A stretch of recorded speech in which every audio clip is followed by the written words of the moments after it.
And now we start drafting. We're going to start with the front piece first, but before we start drafting anything, you need to know how much fabric you need for this culotte, okay?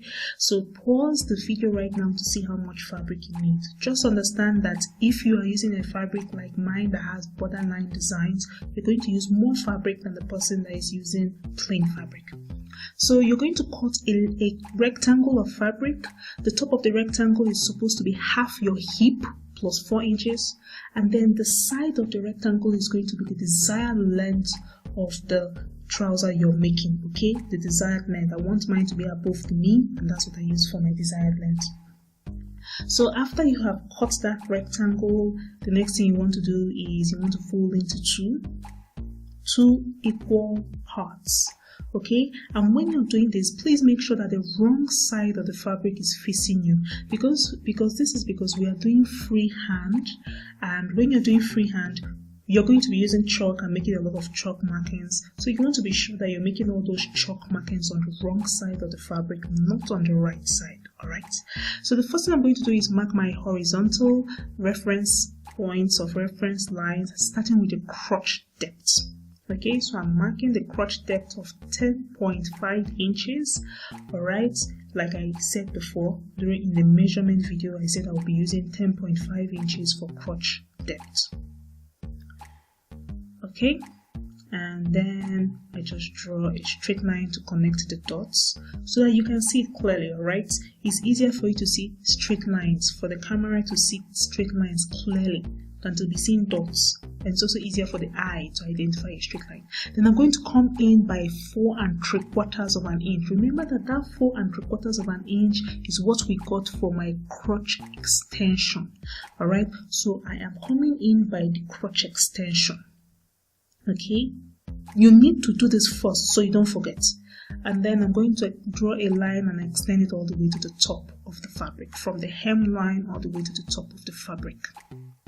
Alright, so the next thing I am going to do is, I'm indicating that that's a crotch extension. That's what I'm indicating right there so that you understand. And next thing I'm going to do is mark my hip line. Alright, so that's what I'm doing now. Like I said, I'm doing the horizontal reference points. So I'm marking my hip line right now. I'm marking the hip line.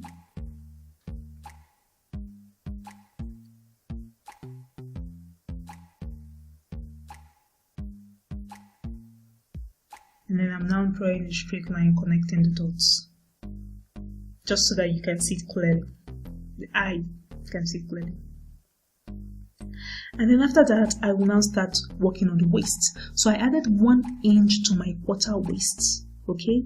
After adding that 1 inch, it became 7 1/4, and I now bent it into 2. That's like divided it into 2. So I divided it as 7 1/4 into 2. So that's what you should do. And then I made that mark. That mark is going to be where the midpoint of my dart is going to be. That's why I made that mark there. And I made another mark lower, like about 4 inches lower. Okay, this is going to be the length of my dart. My dart is going to be 4 inches long.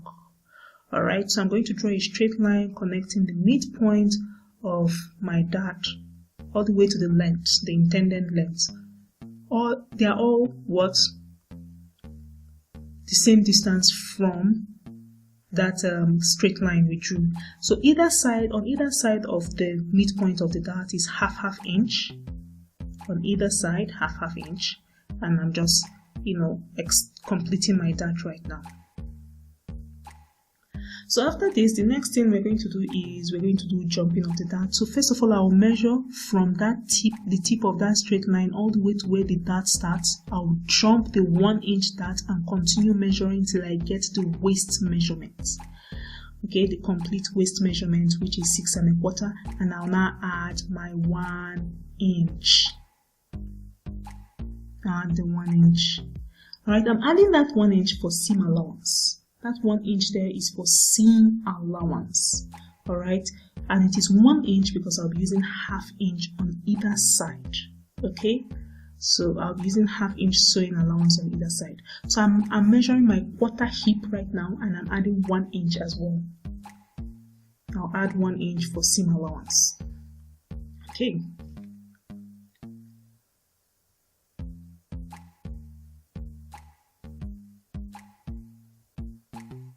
So I'm going to connect. I'm connecting those the dots I made, okay, after adding my seam allowance. You know, the last marks I made after adding my seam allowance, I connected it from the waist to the hip line, and now I'm drawing from the hip line all the way to the hemline of the fabric. All right, so I do not want a culotte that is too free, so that's why I'm just shifting my ruler till I decided on the freeness I was comfortable with, and that's what I have done right now. So if you can decide if you want your culotte to be too free or to be a bit okay, a bit too fitted. So I measured that line, as you were seeing me doing that. I measured that line over there, and I'm measuring the side seam now. So this side seam is longer than the line, than that straight line. That's why I now marked the length of the straight line.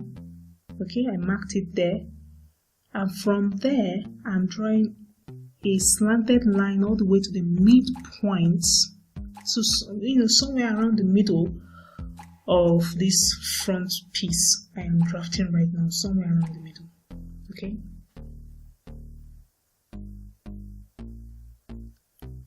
And now what I want to do is draft my crotch curve. Okay, so that's what I was indicating right there, that first of all I will draw a square. I will draw a square. Okay, I'm going to draw a square, an even square, and a square with even sides, so that I can draw a diagonal through that square. So I'm drawing a square with even sides, and the next thing I'm going to do is draw a diagonal through that square. What I'm trying to actually do right here is get a 45 degrees angle. Okay, all right, so I have gotten it. Now I have gotten that, I would now connect. You can use your French curve. I'll now connect all the way to the CF. That's the center front. I'll connect all the way to the CF or the center front. Please go back to the definition video, the video where I defined some terms that are commonly used in trouser making, if you don't know what CF is. Then I now completed the connection all the way to the end of the crotch extension. So, and that's it. I have done my crotch curve, and now I am cutting. I am cutting out the front piece. Oh, I'm pinning it first. I want to pin it first, so that there's no shifting as I am cutting the front piece, because I'll still use this front piece to cut the back piece. So I want to make sure there's no shifting, so I don't have any introduction of inaccuracy.